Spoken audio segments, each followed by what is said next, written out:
Oh, that's James Wolfe. He was a British general who got killed during the French and Indian War.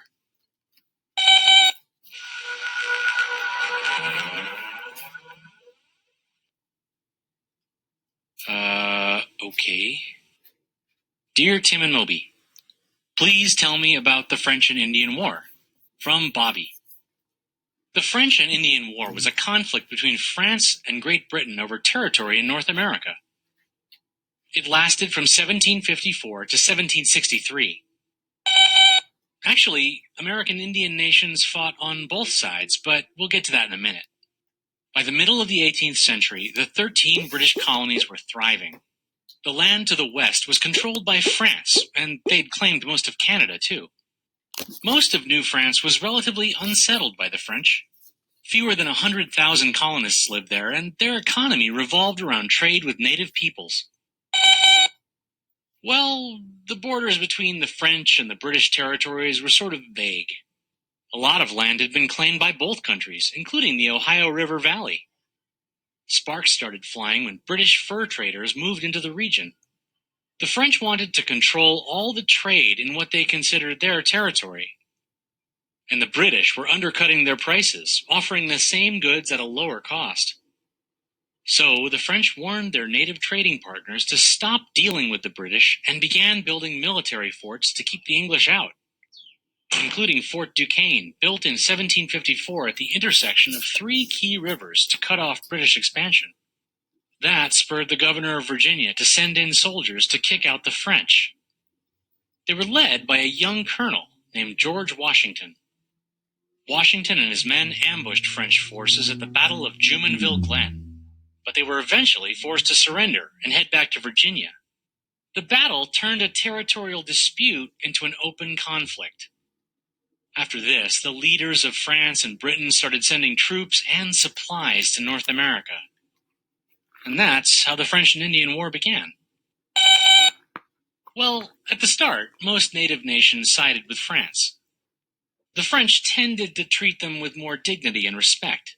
They viewed the nations as trading partners, not enemies. And unlike Britain, France didn't build farms and towns on native land. The Brits had some native allies, the Haudenosaunee, also known as the Iroquois Confederacy, a powerful six-nation alliance to the east. Still, the British weren't very good at fighting on the uneven terrain and were constantly forced into retreat. But by 1758, things began to change. Back in England, a politician named William Pitt took over the planning for the war. He sent thousands of additional soldiers to capture the biggest French settlements in Canada. He increased popular support for the war in Great Britain and the American colonies.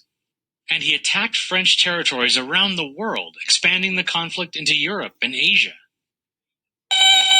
Yep, the French and British were fighting battles as far away as India. But the major action was still based in North America. The British Navy blockaded the Atlantic coast, preventing French ships from getting through. Soon, France couldn't reinforce its armies with new soldiers or supplies. Over the next 2 years, the British won victory after victory. The biggest came in 1759, when General James Wolfe captured the Canadian city of Quebec. Right, that's the scene from the painting. The next year, the British took Montreal, and the French surrendered for good. 3 years later, the two sides signed the Treaty of Paris. France had to give up virtually all of its North American territory. Britain took control of all land east of the Mississippi, and all of Canada, too. But that's not the end of the story. The war had left Britain deep in debt, so they started taxing the American colonists to pay it off. With no representation in England's government, the colonists weren't too thrilled about these new taxes. In fact, the issue sparked a revolution. Right, that's the one.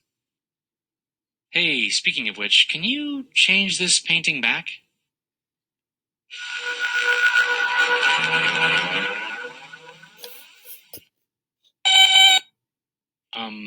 I think we should go. Like, now.